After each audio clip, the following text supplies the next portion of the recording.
Hey guys, welcome back to Would You Kindly Press Start. I am your host, the original gamer OG Noble.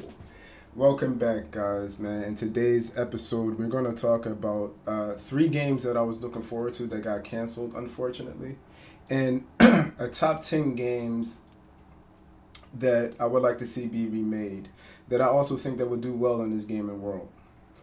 So let's get the short list out the way, then we can talk about the top 10 list. So the first game that I have on the list for, the games that got canceled that I was looking forward to is Scalebound. Scalebound is developed by Platinum Games, and I saw it. The first appearance I saw was at E3. It looked great. It looked like it had a cool main character. It had dragons in it. You could ride dragons. The main character looked like he had some type of ability where he could do some type of armor ability. That you could have dragon armor. The combat looked fun and smooth.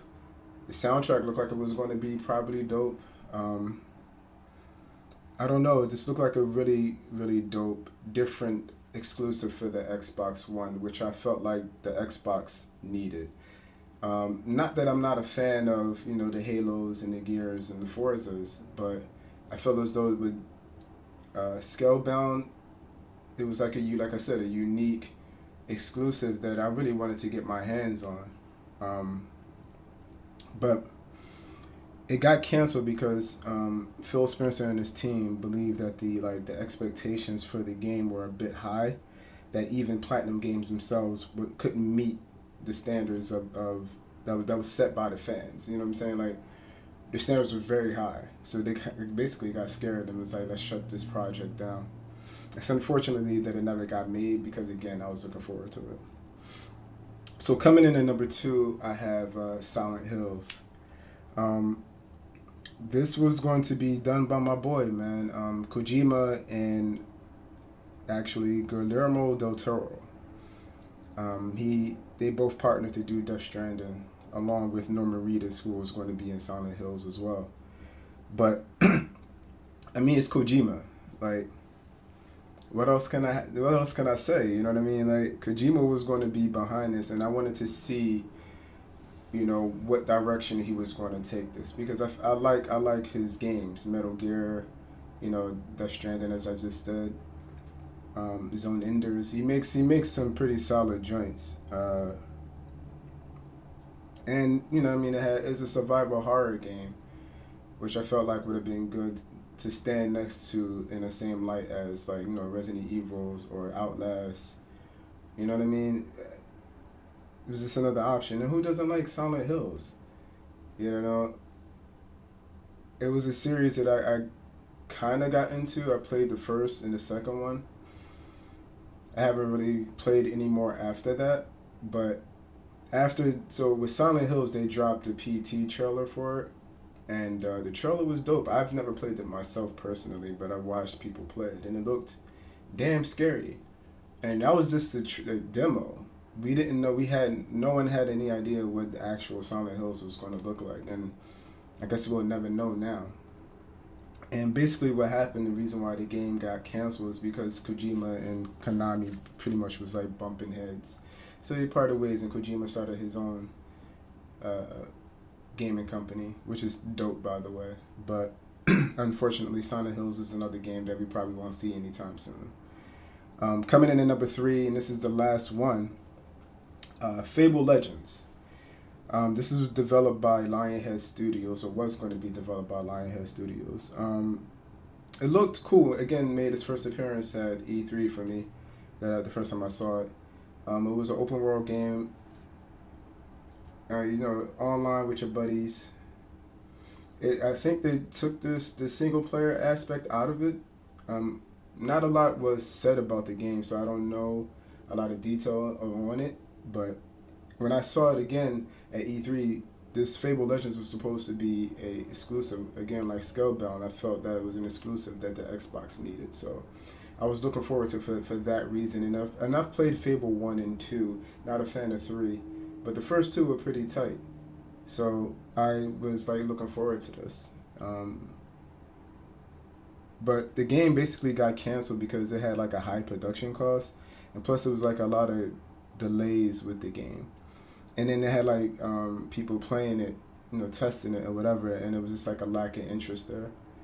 Nobody was like into the game that much. But again, it was. I wish it was an Xbox exclusive that we still had today that we could put our hands on. I mean, we could go back and play the old ones, but something fresh and something new. All right. With that being said, let's get to the juicy bits. So we're gonna talk about 10 games that I think should be remade. And like I said, I think that could do really, really well in this gaming world today.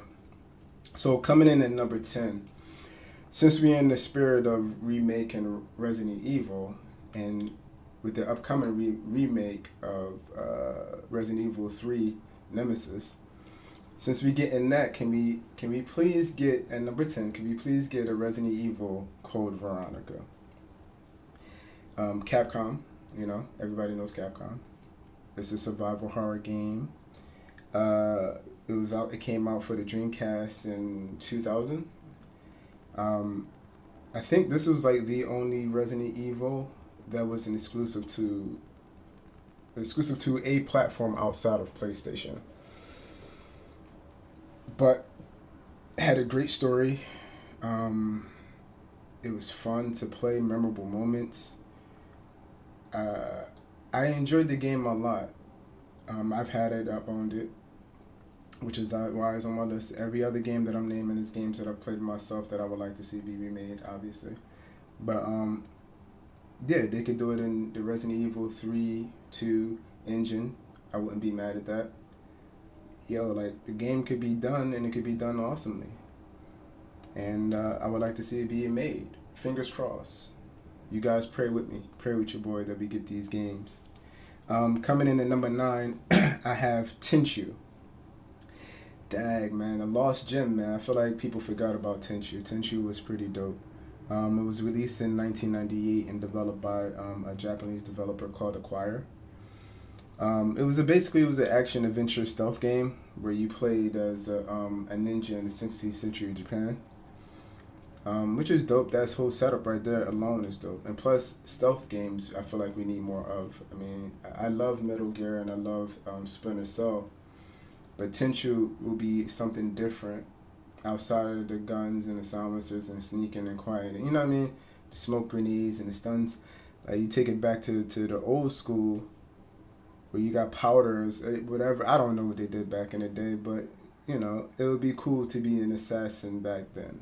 If they bring it back in today's graphics and engines and how far we've come, this game would be dope to remake. But coming in at number 8, I have Midnight Club, the whole series, but honestly, Dub Edition for me was the one I had the most fun with. But it was developed by Rockstar San Diego. Released in 2000, I want to say. It was on the PlayStation 2. And then later on, I had got it. It was on the Dreamcast. But this is an arcade style like racing, so like think Need for Speed. I'm assuming if you haven't played this game. But I feel like it should be remade because it was a very fun experience, man. It had a cool selection of cars. The customization for its time was pretty cool. The races were really, really fun. The AI, I liked them because, they made mistakes. They weren't like cheating AI. Some of the races were close, which made it like, fun. It was a spectacle. And again, it was an arcade style, so it was a kind of like exaggerated style racing, which was dope, And I feel like we need options outside of, again, Forza and Need for Speed. Having a Midnight Club, having something that can compete with the other two would be dope. So that's, I would like to see that made for that reason, so we can have more options of games that we can put our hands on, Coming in at number 7, though, I got Panzer Dragoon. Again, I feel like a game that people kind of forgot about. But this game was released in 1995. It was developed by Sega, my boy Sega. This is when Sega was on point with a lot of the releases that they were coming out with.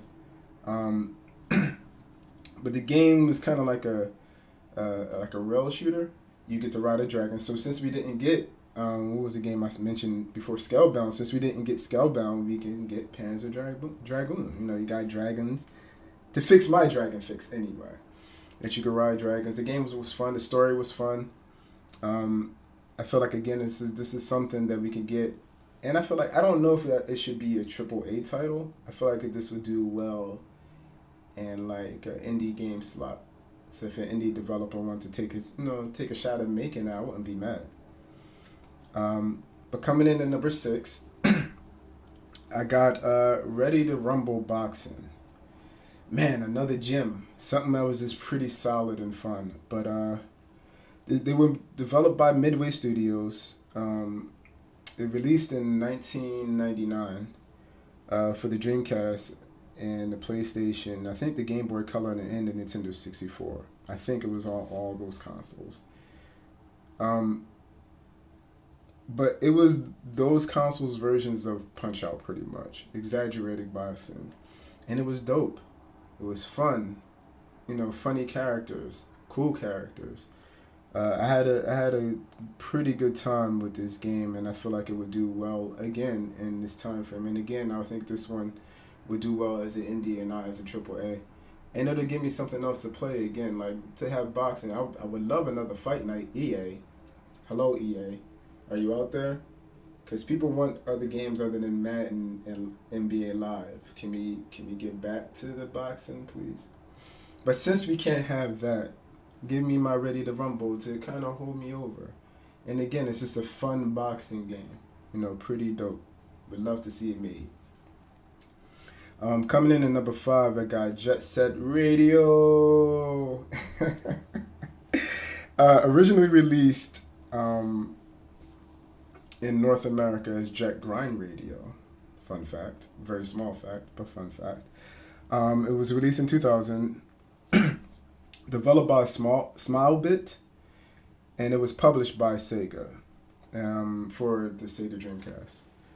But the game was pretty dope, man. Pretty fun. Simple premise, man. You play as a kid, part of a crew called the GGs, and you basically skate around the city of Tokyo, tagging walls and dodging cops, which was very fun, by the way. And also the soundtrack for Jet Set Radio was phenomenal. Loved it. Every track on that motherfucker was dope. But I would love to see it be remade. So this is again another game that I don't see it as like a AAA title. Indie. Easy. But it would be a fun indie game to have. You know what I mean? Would love to see it be remade, man. This would be a dream come true for me, this game here. This one has a lot of memories with me.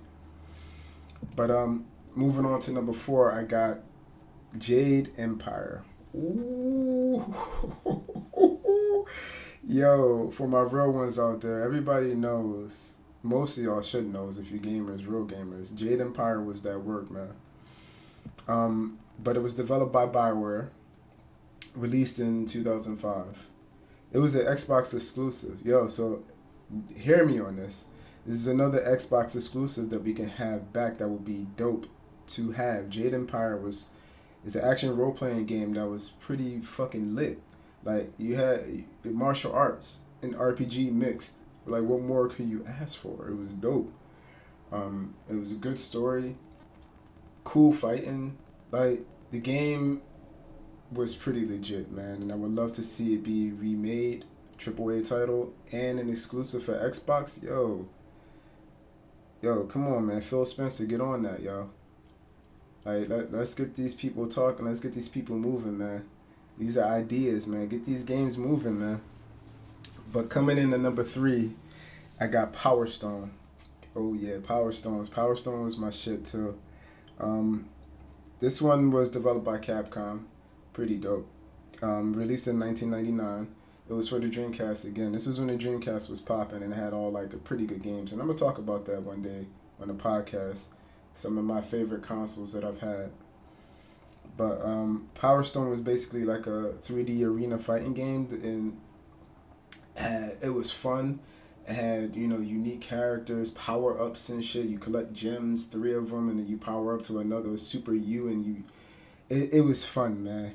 Um, I really would like to have this game because it's a different type of fighting game outside of what we're getting now with the Street Fighter, which I like, with the Tekken, which I like, with the Soul Calibur, which I like. But this one, like I said, is a 3D arena type fighting. It had a different type of approach on fighting, and I would like to see that today. You know what I mean? And again, I mean, not again. This would be dope to see at Evo also. The fighting tournament. Fighting with Power Stone, that would be kind of exciting. I would love to see it. Um, Coming in at number 2, we got Chrono Trigger. Boy, oh boy, man. Chrono Trigger, man, was so amazing. Like, one of the best, easily in my top 3 best RPGs of all time. So good. It was developed by Square for the Nintendo. This came out in 1995, I think. Don't quote me on that. I believe it came out in 1995. But phenomenal story, awesome characters, memorable moments. One of the best soundtracks that I've heard, like in a video game, like almost ever. Every track slapped. Like that joint was amazing. You had character art that was done by Akira Toriyama. Like, why aren't we bringing this game back?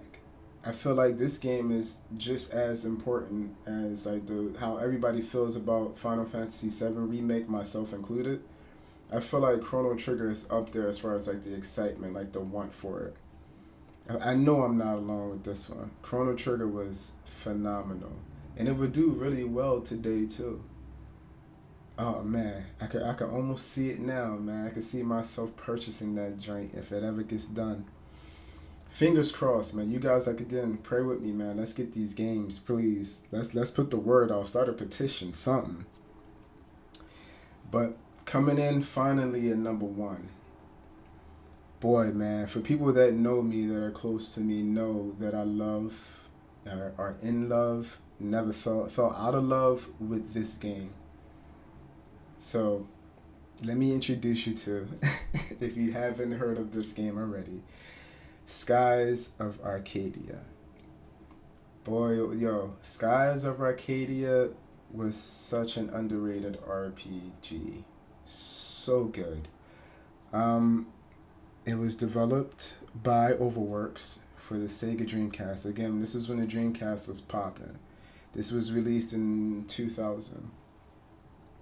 Such a dope story, man. You played as the main character, Vice. He was a air pirate, young boy, man. You know what I mean? Looking for adventure. He gathers friends on this adventure. They're trying to stop the Valuan Empire from reviving ancient weapons. Like, the game was so dope. It was kind of open world. You had your boat that you can explore. You could fight from your boat. So you had RPG fighting, like with the swords and the magic and whatever. And then you had the actual ship fighting that you could do too, which was fun as hell. The soundtrack for this game was pretty good.